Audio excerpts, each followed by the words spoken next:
बिस्मिल्लाहिर्रहमानिर्रहीम, अस्सलाम वालेकुम नाजरीन। आप देख रहे हैं programme live with Asif Malik. नाचिस खाकसार आज की इस एपिसोड के साथ, आज के दिन के साथ आपकी खिदमत में हाजिर। नाजरीन, जब भी नया प्रोग्राम हम करते हैं या मईशत के हवाले से बात करते हैं, ख़ास तौर पे जब महंगाई और मईशत की बात की जाती है, तो एक उम्मीद दिल में होती है कि शायद आज कुछ अच्छी बात कुछ कर सकें, कुछ हो सके कि शायद कुछ अच्छी खबर आ जाए जिसके ऊपर हमें प्रोग्राम करना पड़े। लेकिन गुज़िश्ता कुछ महीनों से, महीने तो मैं गारंटी के साथ कह सकता हूँ कि कुछ महीनों से कोई अच्छी खबरें इस वक्त जो हैं वो मंजर यहाँ पर नहीं आ रही हैं। और जो खबरें आ रही हैं वो दिल दहला देने वाली, आपको पता है जिस तरह खुदकुशियाँ कर रहे हैं लोग, बड़ा अफसोस होता है इस तरह की सूरत हाल को बिगड़ते हुए देखकर। सो आज भी सूरत हाल कुछ अच्छी नहीं है। मिनी बजट जो है वो लाया जा रहा है जिसके ऊपर ऑलरेडी इस वक्त एक ओवरऑल आपको पता है कि हाइप क्रिएट हो चुकी है, और हाइप बनती भी है क्योंकि अवाम जो है वो बहुत बुरे हाल में इस वक्त, टू बी वेरी ऑनेस्ट, इस वक्त जो सूरत हाल है वो बहुत ज़्यादा गंभीर हो चुकी है। मैं ये इसलिए नहीं कह रहा कि अपोजिशन के किसी लीडर ने कुछ कह दिया, ये बिलावल साहब ने कह दिया, शहबाज शरीफ साहब ने कह दिया, तो मिले जुली एक ज़ाती नौयत पे भी हर शख्स अगर सोचे तो आपको अंदाज़ा होगा कि महंगाई बहुत हद तक बढ़ चुकी है और जो क़ुव्वत ख़रीद है वो अब इंसान की पहुँच से वो बालातर हो चुकी है, वो पहुँच में नहीं रही है। ख़ासतौर पर अगर हम मिडिल क्लास और लोअर मिडिल क्लास की बात करें तो उनकी सूरत हाल बहुत ख़राब होती जा रही है। सो आज उसके साथ साथ जो एक बहुत बुरी खबर कह लीजिए वो ये है कि स्टॉक एक्सचेंज हमारी बुरी तरह क्रैश कर गई। 332 अरब रुपए का लॉस हुआ आज, और तकरीबन 2134 पॉइंट्स जो है मंदी के साथ मार्केट बंद हुई। 100 इंडेक्स की मैं बात कर रहा हूं। अब ये सूरत हाल कहाँ संभलेगी, कैसे सुधरेगी, मुझे नहीं पता, क्योंकि लास्ट में जो मैंने बात की थी तो एक चीज सामने आई थी कि जो शरह सूद जो बढ़ाई जा रही है वो एक बड़ी रीजन हो सकती है इस हवाले से कि शायद शरह सूद बढ़ाने की वजह से ये मार्केट क्रैश करेगी। ठीक हो गया। अच्छा जी, मुझे बताया जा रहा है कि मेहमान मुझे ज्वाइन कर चुके हैं, उनकी तरफ हम बढ़ेंगे और उनसे हम जानने की कोशिश करते हैं। पहले जरा स्टॉक एक्सचेंज के हवाले से बात कर लें, क्योंकि हमारे बहुत ही मोतबर अहमद चनाई साहब ने हमें ज्वाइन किया है और ऑफ कोर्स डायरेक्टर हैं स्टॉक एक्सचेंज के। उनसे मैं बात का आगाज करता हूं। नदीम मौलवी भाई हमारे साथ सीनियर हमारे तज्जियाकार वो भी मौजूद हैं। अस्सलाम वालेकुम दोनों मेहमानों को। वालेकुम अस्सलाम सर, बहुत शुक्रिया आपने ज्वाइन किया। अब नदीम भाई आपकी तरफ में आऊंगा, लेकिन पहले जरा मैं डायरेक्टर साहब से पूछ लूं कि इस वक्त जो स्टॉक एक्सचेंज की आज सूरत हाल हुई है उसकी मेन वजह क्या है। आपकी मुझे बात याद है, आप जब एक दफा नदीम भाई ने हमें कहा था कि जब ये जो शरह सूद बढ़ाई जा रही है इसका इंपैक्ट आपको बहुत जल्दी नजर आएगा मार्केट के ऊपर, वो आज नजर आ गया। तो नदीम भाई की ये बात तो सच साबित होगी, इसलिए मैंने लाजमी तौर पर मेरी कोशिश थी कि नदीम भाई साथ रहें। अब सर अहमद भाई कैसे देख रहे हैं आज की पूरे सूरत हाल को? 332 अरब रुपए डूब गए, पीटीआई के ऊपर बहुत तनकीद की जा रही है, तो जरा आप एक्चुअल स्टोरी बता दें कि एक्चुअल रीजन क्या है इस पूरी सूरत हाल का। बिस्मिल्लाहिर्रहमानिर्रहीम, आपका बहुत बहुत शुक्रिया।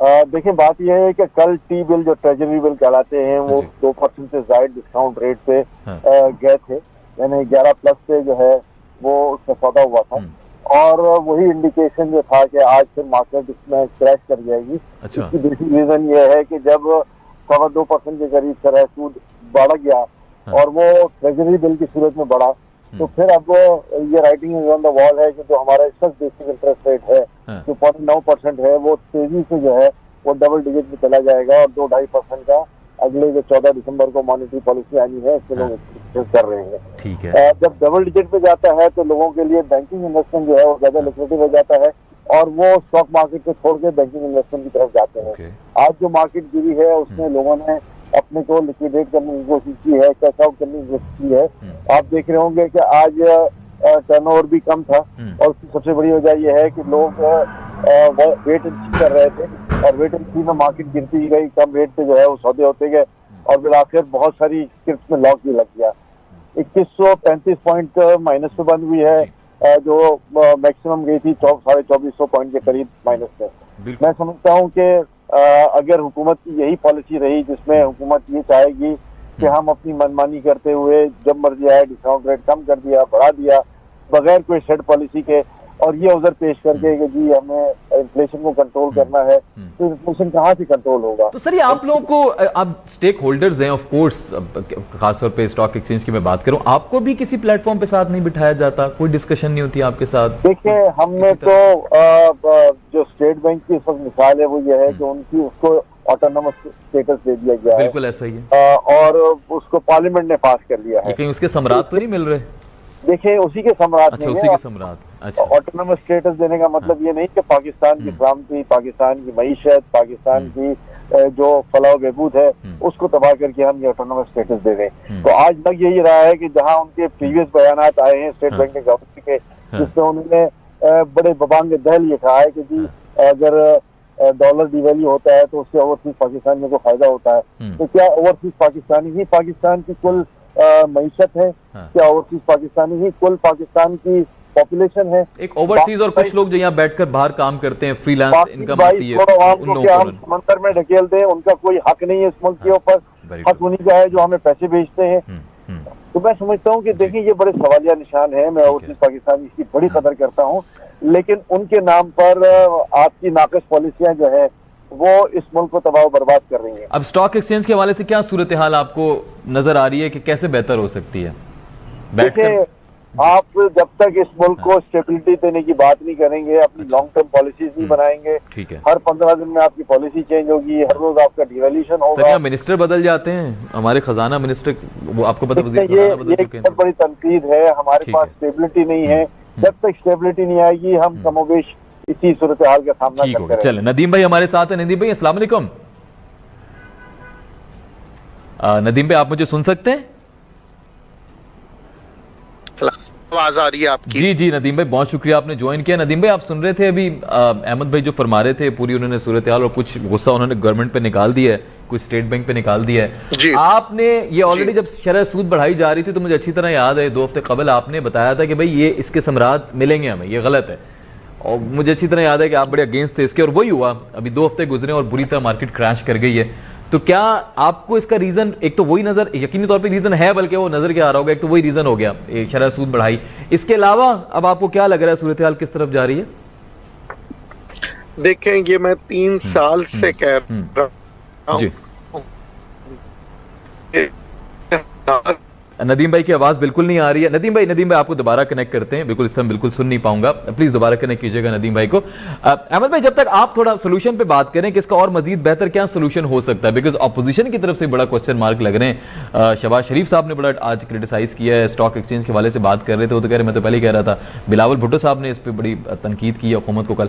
तो आप बताएं सर सोल्यूशन क्या हो सकता है हुकूमत का इस वक्त, क्योंकि 2 साल रह गए इनके पास। अपोजिशन को एक मौका हाथ आया है गवर्नमेंट को क्रिटिसाइज करने का, और वो इस मौके को हाथ की जाने नहीं देंगे। इसी तरह इंटरनेशनल मीडिया भी, लोकल मीडिया भी जो गवर्नमेंट के खिलाफ वो ये सारी बातें इसी तरह करता रहेगा। गवर्नमेंट को अब भी होश से नाखुन लेने चाहिए, हमारी पॉलिसीज को अक्सर जायजा लेना चाहिए, और सारा मुद्दा जो है वो पिछली हुकूमतों पर नहीं डालना चाहिए। 3.5 साल हो गए इनको हुकूमत करते हुए, कुछ तो उनका भी कसूर होगा। सारा कसूर क्या पिछली हुकूमतों का है, चाहे उनमें कोई भी हुकूमत शामिल हो।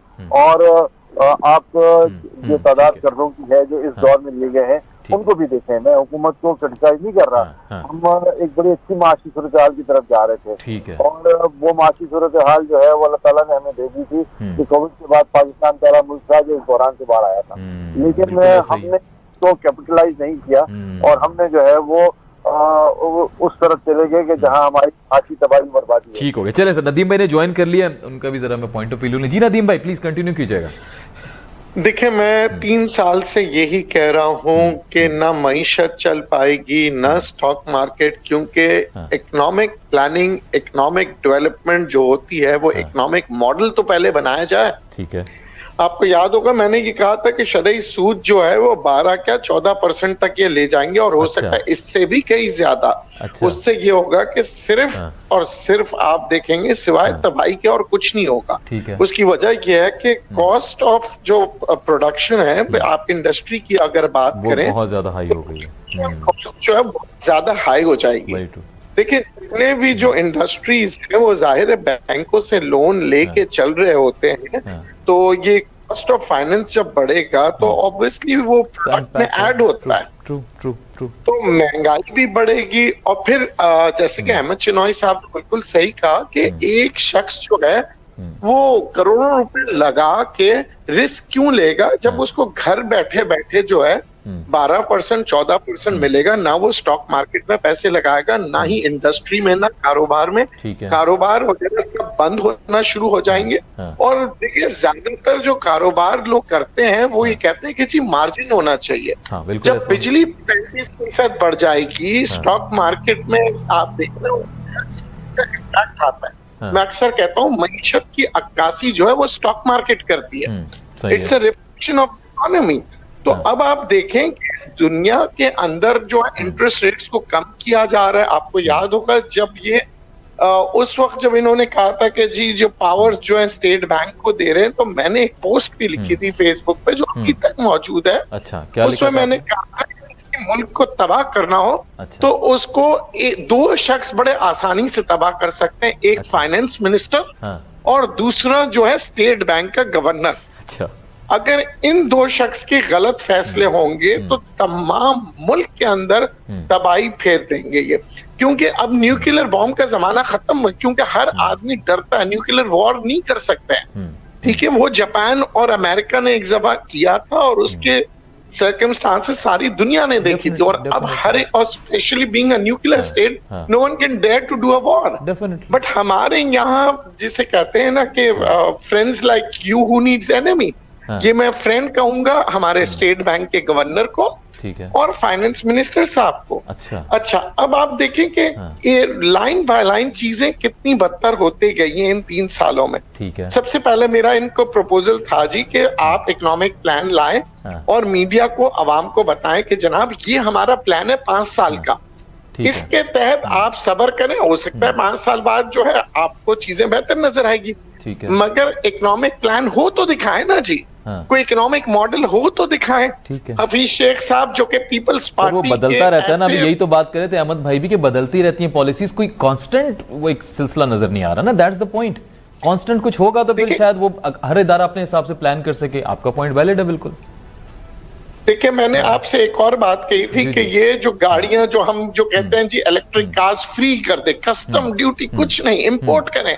मैंने 2 बात कही थी कि एक तो जनाब आपका जो है ना ये जो आपका जितना भी फॉरेन एक्सचेंज है वो वेस्ट होगा। दूसरा मैंने एक और बात की निशानदेही की थी कि एक जमाने में हमने सीएनजी इसी तरह खोल दिया था, ठीक है, गैस खत्म हो गया था। अब जब आप इलेक्ट्रिक कार्स लेके आ रहे हैं ना तो बिजली की शॉर्टेज का भी आप ध्यान में रख लें, क्योंकि बिजली तो वैसे ही नहीं है। बिल्कुल ऐसे। और अब आप सोने पे सुहागा, आप इलेक्ट्रिक कार्स कैसे अफोर्ड कर सकते हैं? आपके मुल्क में बिजली ही नहीं है। बिल्कुल। तो आप हमारे यहाँ पे लोग इस चीजों को समझते ही नहीं, और मेरे ख्याल से पीटीआई की हुकूमत कहते हैं नादा दोस्त है तो इसलिए हमें दुश्मन की जरूरत नहीं है। तो वो अच्छा वो ठीक है जनाब, हम सब कहते हैं बहुत ईमानदार आदमी है, मगर ईमानदारी की जो कॉस्ट है वो आवाम नहीं कर रही। अब जरा इसी के साथ थोड़ा सा एक और कनेक्ट करना है मुझे, मिनी बजट की तरफ हमने जाना है। जरा डॉलर पे बात कर लेते हैं। डॉलर फिर उसकी रफ्तार बढ़ गई है सर, वो दोबारा उसने स्पीड पकड़ ली है। कोई पैसे आए थे अकाउंट में, कोई फायदा नहीं हुआ,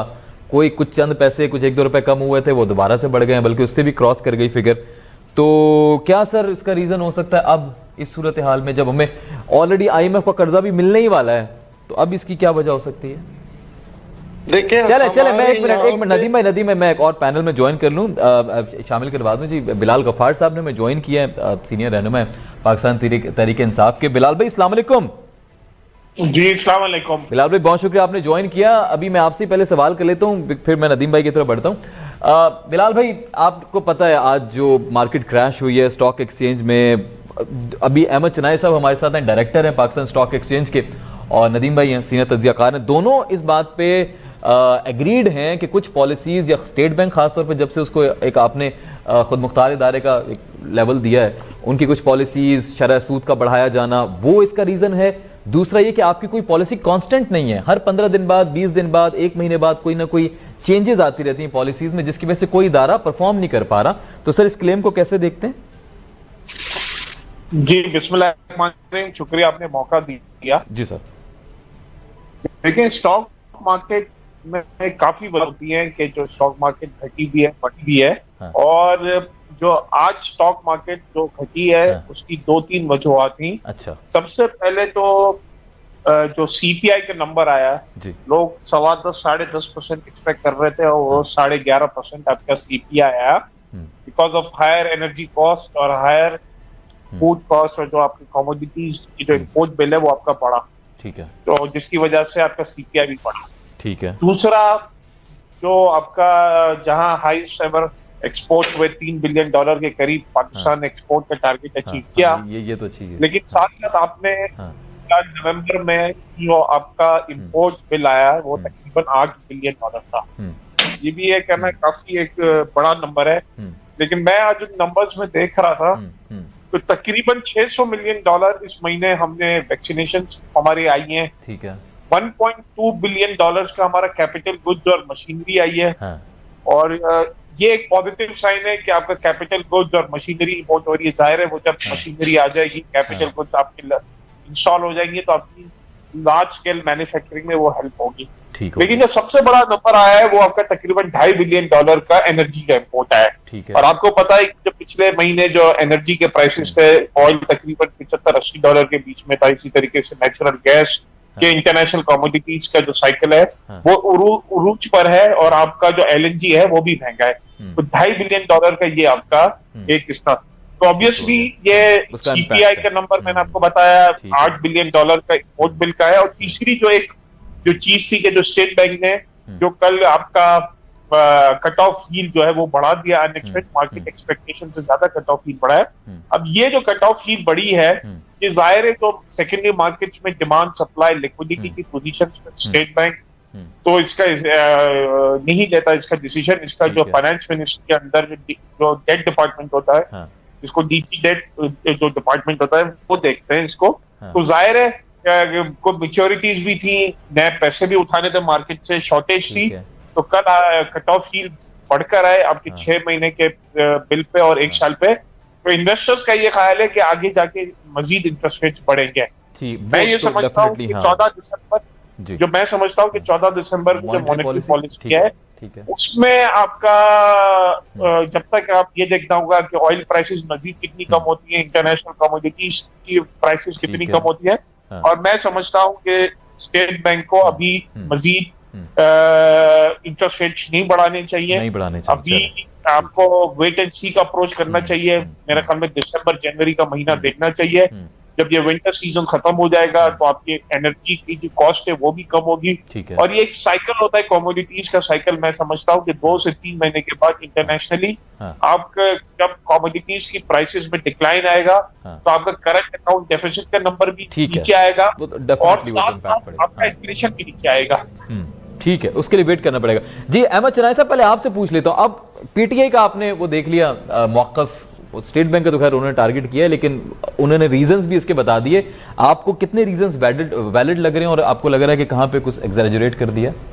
देखिए ये अच्छी बात है कि चले बिलाल गफ्फार साहब ने इस बात को रियलाइज किया कि स्टेट बैंक इस तरह जो है वो इंटरेस्ट रेट वो तो कह रहे हैं स्टेट बैंक को नहीं बढ़ा, और ये मुल्क की मईशत के लिए बड़ा खतरनाक है। बिलाल गफ्फार साहब कारोबारी आदमी है, कम्युनिटी से ताल्लुक रखते हैं, एक अच्छा विजन है और मैं समझता हूँ कि इन्होंने बिल्कुल मुनासिब बात कही है।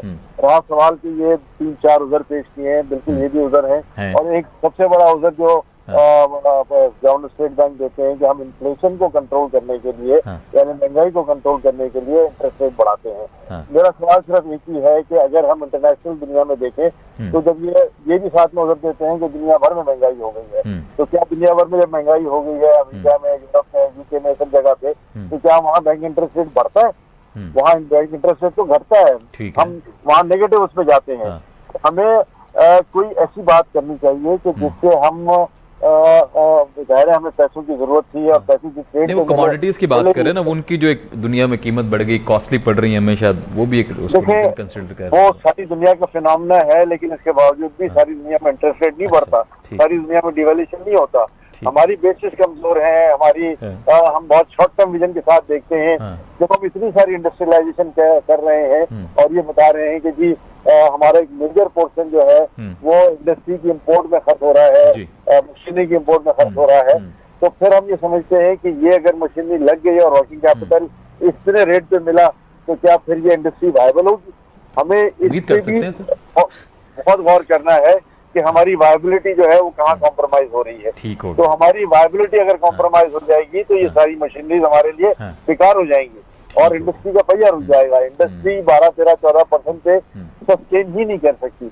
आपके पास जब 14% इंटरेस्ट रेट चला गया था तो आपका जीडीपी ग्रोथ कहाँ था, और जब जैसे ही आपने इसको माइनस करना शुरू किया तो आपका एक बड़ा शानदार जीडीपी ग्रोथ आया लास्ट ईयर। बिल्कुल। तो हमने ये पॉइंट्स भी देखने हैं और उसको इकोनॉमिकली वायबिलिटी देखनी है इस चीज की।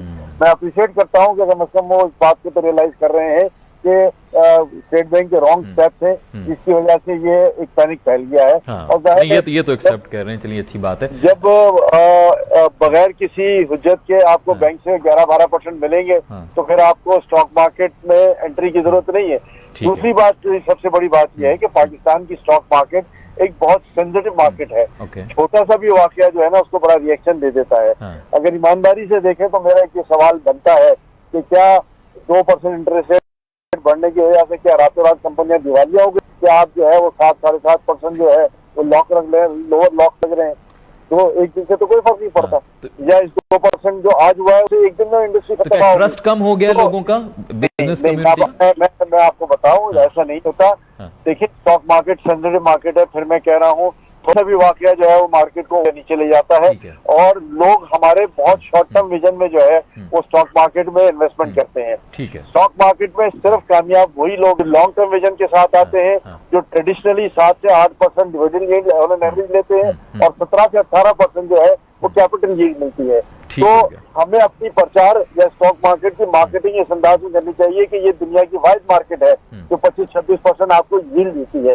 इसलिए रातों रात आप शॉर्ट विजन के साथ अगर इसमें एग्जिट करेंगे तो जाहिर है आप अपना भी दिवालिया करेंगे, मुल्क का भी दिवालिया करेंगे। ठीक हो गया। मुझे ब्रेक की तरफ जाना। नदीम भाई 2 मिनट है मैक्सिमम, प्लीज जरा अपना बिलाल भाई की आपने पूरी बात सुनी, बड़ा डिटेल में उन्होंने जवाब दिया और मुझे अच्छा लगा बड़ा डिटेल में उन्होंने विद रीजंस जवाब दिया। How do you see this please? देखिए दैट्स द रियलिटी जो बिलाल साहब ने कहा, and I think it's high time that basically the economic team of PTI should realize that देखें एक्सक्यूज देना नहीं है। First they should admit and see where they are wrong, then we find the remedy. मगर अगर हम जवाब दे दें कि इंटरनेशनल मार्केट में तेजी हुई और ये हुआ, अब एक महीना 10 दिन हो गए इंटरनेशनल ऑयल मार्केट नीचे जा रहे हैं and still we are remain, हम उसी पेट्रोल के रेट पे बैठे कह रहे हैं ना अभी 14 को मॉनेटरी पॉलिसी में उसका इंपैक्ट आएगा। If the prices are going low definitely it will impact ना, तो वो तो 14 तारीख को कह रहे हैं, वेट करते हैं। देखिए बात ये होती है जितना देखिए कहीं पे भी दुनिया में जितना आप डिले करते हैं उसकी कॉस्ट देनी पड़ती है। आप समझ रहे हैं जितना अब आपने जब महंगाई भी होती है so we should not delay things. जब मैंने ताजिर डेफिनेटली मैं ये भी थोड़ा ऐड कर दूं, खुदावक साहब ने जब हमें ज्वाइन किया था तो उनसे मैंने पूछा कि इस हवाले से कि भाई ये इम्पैक्ट कब आएगा प्राइसेस का, अगर तो उन्होंने कहा कि 30 से 45 दिन का टाइम लगता है इम्पैक्ट आने में, बिकॉज हम जिस तरह जो फ्लाइट चार्जेस हैं वो ऑलरेडी पे कर चुके होते हैं, फिर इम्पैक्ट अवाम पे आते आते 30 से 45 दिन का टाइम स्पेन चाहिए होता है अगर प्राइसेस दुनिया में कम हो रही हैं तो। देखें बात यही होती है कि हमारे यहाँ स्ट्रैटेजिक बाइंग नहीं होती है। वो तो जैसे इन्होंने कहा ना जी 45 डेज की बाइंग कर ली, प्रॉब्लम वही आ जाती है ना सर, स्टोर करने की जगह नहीं है ना, फिर वो पीटीआई को टारगेट करें, पुरानी लोगों को टारगेट करें। नहीं, अगर आप स्टोर करने की जगह भी नहीं है तो आप जो है स्ट्रैटेजिकली अपने जो कंजम्पशन है उसको तो कंट्रोल कर सकते हैं। मैंने अक्सर कहा है कि आप गाड़ियां इंपोर्ट करते जाएं तो पेट्रोल ज्यादा खर्च होगा, आप गाड़ियां कम कर दें, बस ही लाना शुरू कर दें तो लोग बसों में जाके ट्रैवल करेंगे, गाड़ियां इस्तेमाल नहीं करेंगे। लंदन में यही सियासतदान जाते हैं, बसों में बैठते हैं। मगर हमारे यहाँ मसला ये है कि हम जो है ना सोचते ही नहीं है। देखिए मैं अगर मेरे पास लंदन जैसे बस हो तो आप मैं हम सब जो है उन बसों में सफर करेंगे तो मेरी गाड़ी नहीं चलेगी। आप देखिए एक बस के अंदर अगर 20 आदमी भी बैठे तो 20 गाड़ियां जो है ना आपकी जो है ना कम हो जाएगी, 19 गाड़ी कम हो जाएगी। बिल्कुल ऐसे ये तो इसका इम्पैक्ट नजर आएगा, बिल्कुल आएगा। तो हम सब जो है बसों में जाना शुरू कर देंगे। हमारे को ये देखना चाहिए वेयर द सॉल्यूशन इज। हम भाग रहे होते हैं कि जनाब हम क्या करें। हमें पहले तो मैंने कहा आइडेंटिफाई करना है, फिर उसके मुताबिक प्लान्स बनाने हैं, फिर उस प्लान्स को देखना है is it practical for Pakistan और नॉट। हमने बिजली की गाड़ियां इंपोर्ट करने के, is it practical for Pakistan? जिस मुल्क के अंदर हम बिजली की शॉर्टेज पिछले 20-30 सालों से कर रहे हैं, रो रहे हैं, जहां बिजली महंगी है, वहां पे आप इंपोर्ट गाड़ियां कर रहे हैं। व्हाट यू थिंक, ये कंज्यूम करेंगे बिजलियां? ठीक हो फिर आप चले नदीम भाई, इस पे बात करते हैं। अभी प्रोग्राम जारी है नदीम भाई, इस पे बिल्कुल बात करते हैं। छोटा सा ब्रेक लेना है लाजमी, उस ब्रेक से वापस आने के बाद आगे कंटिन्यू करते हैं। एक और मौजूद मेहमान भी हमें साथ ज्वाइन करेंगे, सीनियर तज्जियाकार। नाज़रीन आप कहीं मत जाइएगा, देख रहे हैं आप स्टार न्यूज़ पाकिस्तान।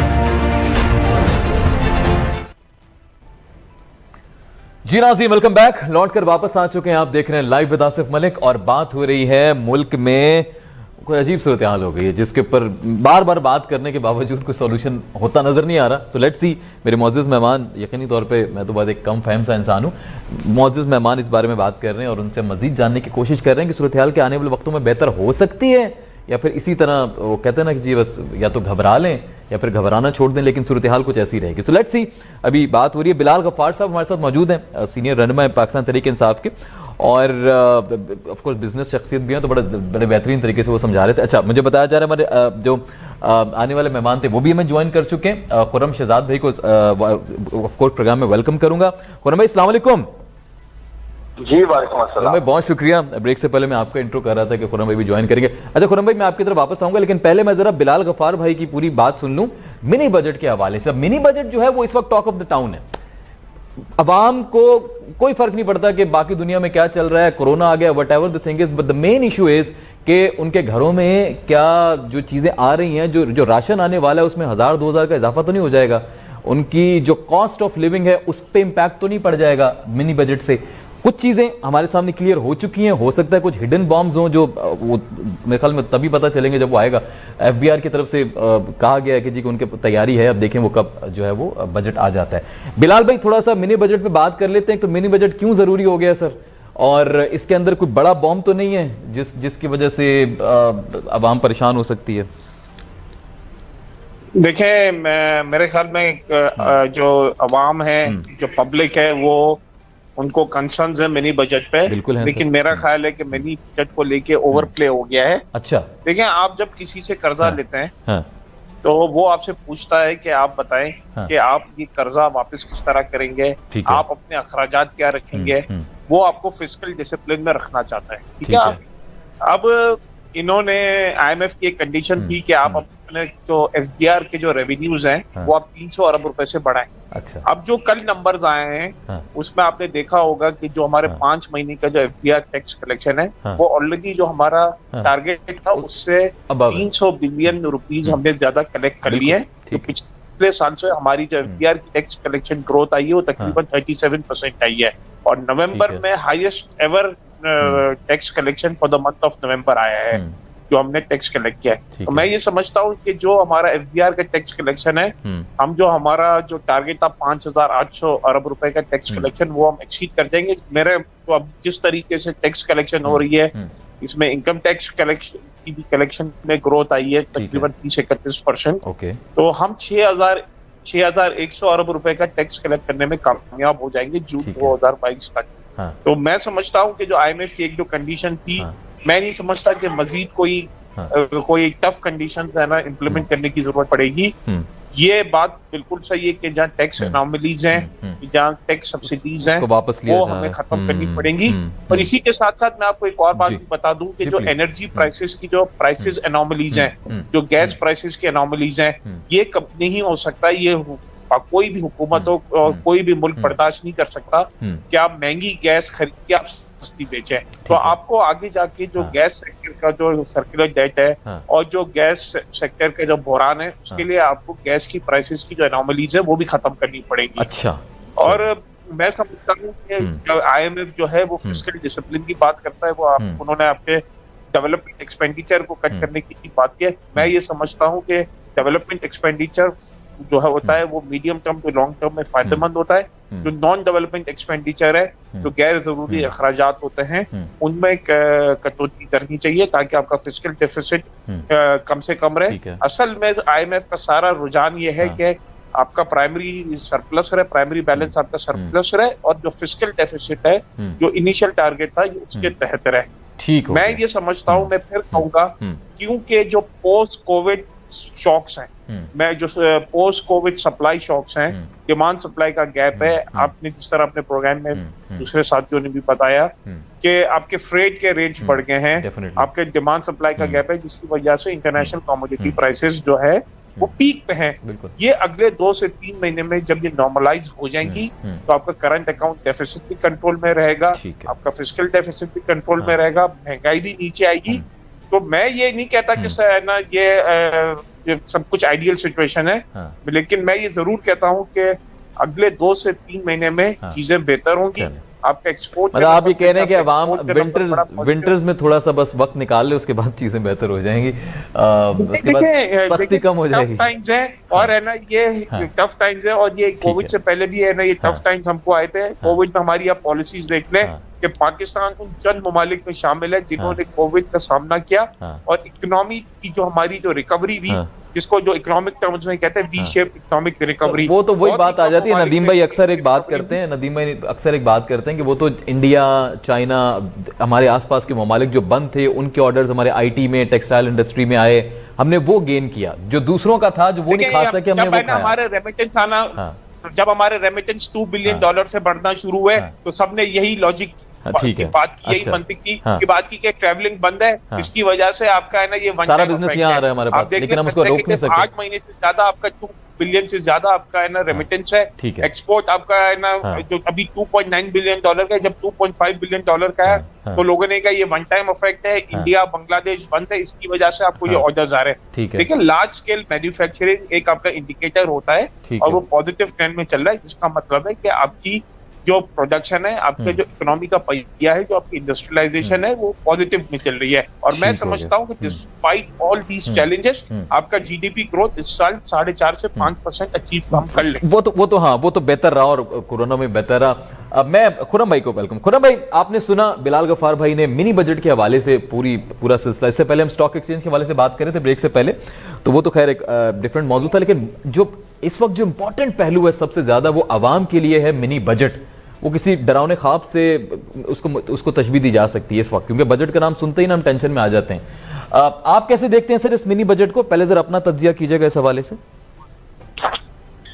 देखिए, जहां तक मिनी बजट का ताल्लुक है, तो ये तो ऑब्वियस था, क्योंकि हम IMF प्रोग्राम में हैं जी, डेफिनेटली, और IMF प्रोग्राम में आपको बहुत सारी शराइत मांगनी पड़ती हैं, और उसमें टैक्स के टारगेट्स हो, टैरिफ का इंक्रीज हो, शरह सूद बढ़ाना हो, या फिर करेंसी का जो है वो कदर में कमी करना हो, तो ये सारे तो देखें, हमने जो वादे किए थे वो थे बजट में, ठीक है, और बजट में हमने एक्सपेंशनरी बजट रखा था, जिसका मतलब ये है कि हमने ग्रोथ ओरिएंटेड बजट रखने की कोशिश की थी, जिसके अंदर हमने ऑफकोर्स गाड़ियों की पॉलिसी भी जो है वो थोड़ी सॉफ्ट की, कि जी आप गाड़ियां जो हैं 1000 CCS के अराउंड जो गाड़ियां हैं वो आप जो है उसमें प्राइस में कमी करें। और ऑन दी अदर हैंड हमने ये नहीं सोचा था उस वक्त कि हमें बहुत ज्यादा गाड़ियां इंपोर्ट करनी पड़ जाएंगी, और फिर गाड़ियां इंपोर्ट होंगी या उसके पार्ट्स इंपोर्ट होंगे, तो उसकी वजह से हमारे करंट अकाउंट में प्रॉब्लम होगी, हमारी इंपोर्ट्स बहुत बढ़ जाएंगी। देखिए, एक तरफ टैक्स का जो टारगेट है जो हमारा अभी चल रहा है, वो बहुत अच्छी खबर है,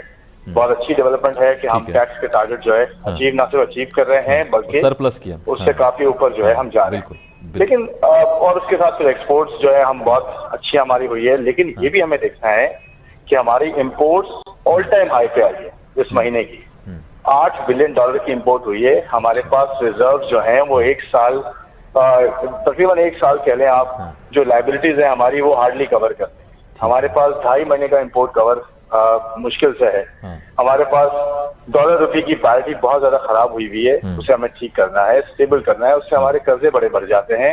फिर शरह सूद बहुत ज्यादा बढ़ गया है, और सेकेंडरी मार्केट में यील्ड आप देखें काफी ज्यादा बढ़ गया। तो देखें, जहाँ पॉजिटिव्स हैं वहाँ नेगेटिव्स भी हैं। हमें ये देखना है कि हम कहाँ गलत हैं, उस पॉलिसी को ठीक करें।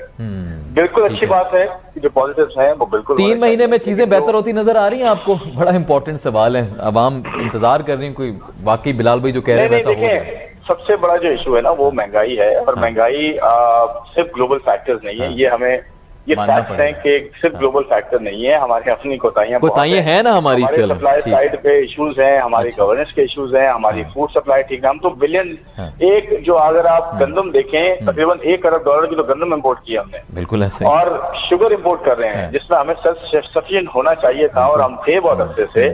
मैं ये बात नहीं कर रहा कि जी ये गवर्नमेंट है पिछली गवर्नमेंट है, मैं आपको फैक्ट्स बता रहा हूँ, जो भी गवर्नमेंट आई है नहीं जो गवर्नमेंट आई है फैक्ट्स हैं, वो फैक्ट्स हैं। जो गवर्नमेंट आई है जितनी भी आई है किसी ने काम नहीं किया। ठीक है, ना इस गवर्नमेंट ने किया है एग्रीकल्चर प्रोडक्टिविटी को इम्प्रूव करने के लिए 3 साल में, ना पिछली गवर्नमेंट ने 5 साल में किया, ना उससे पिछली गवर्नमेंट ने किया, ना इवन उससे पहले जो गवर्नमेंट्स थी उन्होंने किया। तो बात यह कि जब हम प्रोडक्टिविटी में इन्वेस्टमेंट नहीं करेंगे, ह्यूमन रिसोर्स पे इन्वेस्टमेंट नहीं करेंगे, अपनी एग्रीकल्चर जो हर चीज का कोर है, एग्रीकल्चर वेरी इंपॉर्टेंट पॉइंट, और हम तो एग्रेरियन इकोनॉमी है, हम तो एक एग्रेरियन इकोनॉमी रहे हैं, सब कॉन्टिनेंट में एक बहुत स्ट्रॉन्ग एग्रेरियन इकोनॉमी रहे हैं। अगर हम एग्रीकल्चर पे हमने काम नहीं किया, और आप यकीन करें हमारे कितने ऐसे यूरोपियन कंट्रीज हैं जिनकी सिर्फ एग्रीकल्चर की एक्सपोर्ट जो है वो हमारी पूरी मईशत के बराबर। तो वो इसलिए है ना कि वो उन्होंने काम किया, उसको डेवलप किया, अपने HR को डेवलप किया, अपने किसान को डेवलप किया, अपने कैपिटल जो है उनको प्रोवाइड किया। मैं ये नहीं कह रहा कि किसानों को टेम्पररी आप इंसेंटिव दे देंगे और फिर कहेंगे जी ये देखें जी किसानों का फायदा हो रहा है। पॉइंट ये है कि पूरी चेन, वो कहते हैं ना फार्म टू मार्केट, वो कहते हैं ना आपकी जो है वो फसल से लेकर टेबल तक, ये पूरी जो चेन है ना, ये पूरी इकोनॉमी की जान होती है। ठीक हो गया। फूड चेन और नॉन फूड में एनर्जी है। एनर्जी पे हमने क्या काम किया मुझे बताएं। एनर्जी सर्कुलर डेट हमारा कितना बढ़ गया है, एनर्जी के प्रॉब्लम सुन रहे हैं, प्रोजेक्ट्स चल रहे हैं, वो कुछ सालों बाद प्रॉब्लम ये है नहीं प्रॉब्लम ये है कि हम जब भी आप डिलेड डिसीजंस लेंगे, टाइम पे डिसीजंस नहीं लेंगे, चाहे एनर्जी के हों चाहे फाइनेंस के हों, फिजिकल डेफिसिट हमारा अगर बहुत ज्यादा है, हमारे अखराजात बहुत ज्यादा है, हमारी जो है रिसोर्सेज से, ये मसला नहीं है कि टैक्स बहुत कम है। अच्छा, मेरी बात अब बड़ा ये इंपॉर्टेंट पॉइंट है, देखें टैक्स कम नहीं है हमारे पास। टैक्स कम से मुराद ये है कि ठीक है एज परसेंटेज ऑफ GDP हम लो हैं, लेकिन टैक्स जो आ भी रहा है ना, वो जो लो भी आ रहा है वो भी, उसमें भी हमारी लीकेजेस बहुत है। ठीक है, हमारे तकरीबन 500 अरब रुपए बच सकते हैं। आप गवर्नमेंट का साइज देखें कितना बड़ा है, चाहे प्रोविंशियल गवर्नमेंट हो या फेडरल गवर्नमेंट हो। डिजिटाइजेशन की तरफ हम क्यों नहीं गए, पेपरलेस एनवायरमेंट की तरफ क्यों नहीं गए? आपको पता है दुबई की, मैं आपको एक चीज बताता हूँ, मेरे ख्याल में इस साल के एंड में या अगले साल के एंड में दिसंबर में उन्होंने एक डेट रखी है, आई थिंक 22 दिसंबर है या समथिंग लाइक दैट। ओके, वो उनका ये है कि इस खास डेट के बाद गवर्नमेंट के अंदर पेपर जो है कहीं नजर नहीं आएगा, म्यूजियम में रख दिया जाएगा। पूरी गवर्नमेंट, पूरे मुल्क की आप बात कर रहे हैं? अच्छा जी, जो पेपर होगा ना वो गवर्नमेंट के किसी भी सर्विस में गवर्नमेंट पेपर काम नहीं करेगी, और उसको एक म्यूजियम में रख दिया जाएगा कि ये किसी जमाने में हम इस पे काम किया करते थे। Can you imagine? चाहिए हम ये छोटी छोटी ओकेजनल खुशियां देके हम पॉलिटिकल नैरेटिव तो क्रिएट कर सकते हैं। We need to take big लेकिन steps, वाकई सस्टेनेबल अपनी जनरेशन के सस्टेनेबल बेसिस पे, लॉन्ग टर्म बेसिस पे कोई काम कर रहे हैं, हमें उस पर ध्यान देना है। उस पर ध्यान दें। ठीक हो गया सर, मैं आपकी तरफ वापस आता हूँ। नदीम भाई, मिनी बजट जरा शॉर्ट वे में बताइएगा, मिनी बजट का क्या इम्पैक्ट आपके ख्याल में हो सकता है अब आवाम के ऊपर? इन्होंने जो बात की ना मिनी बजट में है जी, स्टेशनरी के ऊपर जो है ना आपके टैक्सेस जो है ना मजीद बढ़ा दिए जाएंगे, मिनी बजट का है। तो इंशाल्लाह हमारे यहाँ भी आप देखेंगे स्टेशनरी कागज है म्यूजियम में ही मिलेगी, क्योंकि काम ही नहीं होगा तो फिर कौन करेगा? ठीक है, हमारे दूसरी तरीके से इम्पैक्ट देने की कोशिश कर रहे हैं ना, मतलब हाँ, हम काम ही क्यों, हमारा तो पूरा कंप्यूटराइज सिस्टम ही नहीं है, तो हम काम ही नहीं करेंगे क्योंकि इतना महंगा स्टेशनरी होगा। वो कहते हैं कोई हमारे यहाँ पता है क्या लोग सोचते नहीं है। अब मैं आपको एक सिंपल सी गवर्नमेंट की मिस्टेक बताता हूँ, और जो नुमाया तौर पे आज तक किसी चैनल पे किसी इकोनॉमिस्ट ने किसी ने नहीं बताया। बताइए प्लीज। आप जो है कहते हैं इंसानियत के नाते 50,000 टन गंदुम अफगानिस्तान में डोनेट कर रहे हैं, वो गंदुम जिसको आपने इंपोर्ट किया। मुझे ये बताइए, इंसानियत के नाते हमें भी ऑयल दिया 3% सूद पे और कहा जब पैसे हो दे दीजिएगा। ठीक है, हमारी अक्ल कहाँ चले जाती है कि जब हम गंदुम देते हैं तो मुफ्त में दे रहे हैं, वो भी इंपोर्टेड। हमें चाहिए था कि अफगानिस्तान को कहते हैं कि जनाब आप ले लीजिए, बिल्कुल इंसानियत के नाते हम 50,000 नहीं 1 लाख टन दे देंगे, मगर उसकी हम इंटरेस्ट रखेंगे, शरई सूद और वो आप 5 साल में अदा कर दीजिएगा। मगर यहाँ तो मामा जी का घर है, जिसके मामा जी का घर है, आप उधार पे किसी और से लें और लंगर बांटते हैं। तो मतलब खैरात भी हम लोगों को दे रहे हैं, जेब में चारा नहीं है, खुद खैरात मांगते हैं और ऊपर से किसी और को मुफ्त में दे रहे हैं। ठीक हो गया, ठीक हो, नहीं सही, वैलिड पॉइंट है। आपकी तरफ आऊंगा मैं। अहमद चनाबे, प्लीज आप बताइएगा, आपको मिनी बजट से क्या आगे इम्पैक्ट पड़ता नजर आ रहा है? देखिए, इकोनॉमी के लिए एक डिजास्टर होगा। ये मिनी बजट की बातें हो रही हैं कि हमें जो है वो रिपेमेंट्स करनी है, हमें IMF की वजह से है तो मजबूरी ना, हम हैं तो फंसे हुए, अब क्या करें, हुकूमत भी क्या करे। देखिए, अब इसमें 2-3 चीजें हैं। हम तो हमेशा इस बात के मुखालिफ रहे हैं कि कोई सब्सिडीज नहीं होनी चाहिए। ठीक है। मनपसंद अफराद जो है वो गवर्नमेंट से सब्सिडीज ले जाते हैं और अपनी बैलेंस शीट जो है वो बड़ी hefty बना लेते हैं, बड़ी जबरदस्त बना लेते हैं। ये जितने भी सेक्टर्स हैं, फर्टिलाइजर सेक्टर हो गया, 2-3 और ITC सेक्टर्स हो गए, जिन्होंने बेतहाशा बेनिफिट्स लिए हैं। ITC ने आप समझ लो एक NRO ले लिया है, और इसके बाद जो दूसरे सेक्टर्स हैं फर्टिलाइजर्स वगैरह के, जहाँ पे आप यूरिया पे भी सब्सिडी दे रहे हैं, तो दूसरे तमाम सेक्टर्स को जिन पर आप गैस और बिजली की सब्सिडी दे रहे हैं, ये सब्सिडीज मुल्क के लिए बड़ा नुकसानदेह है। कहीं भी दुनिया में ये नहीं होता कि आप सब्सिडीज देकर चीजें चलाएं या अपना इकोनॉमी को आगे बढ़ाएं। इकोनॉमी अपने पैरों पे खड़ा होना जानना चाहिए, और जब तक आप अपने पैरों पे नहीं खड़े होंगे, ये सब्सिडीज जो है वो आपके लिए जहर मजबूरी है ना। फिर आगे इलेक्शन आने वाले हैं, इलेक्शन जीतना होता है, हुकूमत में रहना होता है, ना हो या मुल्क को पहले ठीक करना है। ये इसमें हम फैसला कर लें कि हमारा मुल्क हमें अजीज है या हमारे इलेक्शन जीतकर जो है वो दोबारा इक़्तिदार में आना। शॉर्ट टर्म बेनिफिट्स उसी वजह से दिए जाते हैं ना, ताकि हम मुल्क को दांव पे ना लगाएं और पाकिस्तान की सालमियत और पाकिस्तान की तरक्की के लिए बात करें। ठीक हो गया। खुर्रम भाई, आपसे आपके वाइंड अप करूंगा, आपके पॉइंट पे जरा बताइएगा कि अब सॉल्यूशन आपको कुछ नजर आ रहा है जो आप हुकूमत को सजेस्ट करना चाहें? नदीम भाई भी सजेस्ट करते रहते हैं, आपको क्या इस वक्त लग रहा है, क्या सोल्यूशन है? क्या शॉर्ट टर्म कुछ ऐसा कुछ सोल्यूशन बता दें जो हुकूमत कर सके और कुछ अवाम का भला हो जाए उसमें? देखिए, शॉर्ट टर्म सोल्यूशन के चक्कर में हमारा ये हाल हुआ है, और शॉर्ट टर्म सोल्यूशन बेसिकली नहीं होने चाहिए। होना ये चाहिए कि जितने हमारे रिसोर्सेज हैं, हम उस हिसाब से अभी ग्रोथ जो है वो लेकर आए। हमें पता है कि इंपोर्ट्स बहुत बढ़ जाती हैं, ठीक है, उसकी वजह से हमारे यहाँ टैक्सेस बढ़ते हैं, इंपोर्ट से ज्यादा टैक्सेस बढ़ते हैं। तो टैक्सेस हम डेट रीपेमेंट पे सारे जाया कर देते हैं। ठीक है, जब रीपेमेंट में जाया करते हैं, मजीद टैक्स देते हैं, फिर वो इंपोर्ट हम ग्रोथ के चक्कर में पड़ते हैं। ऑनगोइंग सिलसिला चल रहा है। Very true, very true. तो अब 2 चीजें करनी है। एक तो इन्वेस्टमेंट हम जो है अट्रैक्ट करें, जान लगा दें इन्वेस्टमेंट लाने पे मुल्क में, नंबर 1। और लोकल इन्वेस्टर्स को देखिए, इन्वेस्टमेंट जो होती है ना, वो की होती है इकोनॉमी को ड्राइव करने के लिए। डेफिनेटली पैसा डलता है, चाहे वो ह्यूमन रिसोर्स में पैसा डले या वो इंफ्रास्ट्रक्चर में पैसा डले, इन दोनों में पैसा डालना है हमने, इन दोनों में इन्वेस्टमेंट करनी है। ये दोनों की इंसान की काबिलियत बेहतर होगी, वो खुद इकोनॉमी में बेहतरी जो लेकर आएगा और कंट्रीब्यूट करेगा। तो एक आम पाकिस्तानी को हमने अपलिफ्ट करना है, उसकी सोच को, उसके पर्सपेक्टिव को, उसके विजन को। वो तालीम के थ्रू होगा, वो हेल्थ के थ्रू होगा। नंबर 1, ये हमें लॉन्ग टर्म प्लान आज से शुरू करना है। आज से नहीं करेंगे, कल एक दिन और लेट हो जाए। ठीक हो गया। दूसरी बात यह है कि आप स्ट्रक्चरल इश्यूज को ठीक करने की, बुनियादी खदोखाल होते हैं ना इकोनॉमी के, जी, उसमें एनर्जी एक की एरिया है, उस पर जान लगाते हैं, दिन रात लगाते हैं, उसको हल करें उसको। दूसरी बात जो है ना, वो फिस्कल स्लिपेजेस, जैसे मैं कह रहा हूँ, जो टैक्स आता है एक रुपए को उस जगह लगाएं जहां पे उसकी जरूरत है। ठीक है। और तीसरी चीज ये कि आप अपने जो गवर्नेंस का स्ट्रक्चर है पूरा गवर्नमेंट का, और फेडरल हो, प्रोविंशियल हो, ये ठीक करें। ये सारे जो इन्फ्लेशन बढ़ना, एक्सपोर्ट इंपोर्ट ऊपर नीचे होना, और फिर इंटरेस्ट रेट और रुपी का ऊपर नीचे होना, ये इफेक्ट्स हैं, ये कॉजेज नहीं है। अच्छा, ये इफेक्ट्स हैं, कॉजेज की मैं बात कर रहा हूँ। आप जड़ से पकड़े चीजों को, उनको ठीक करना शुरू करें।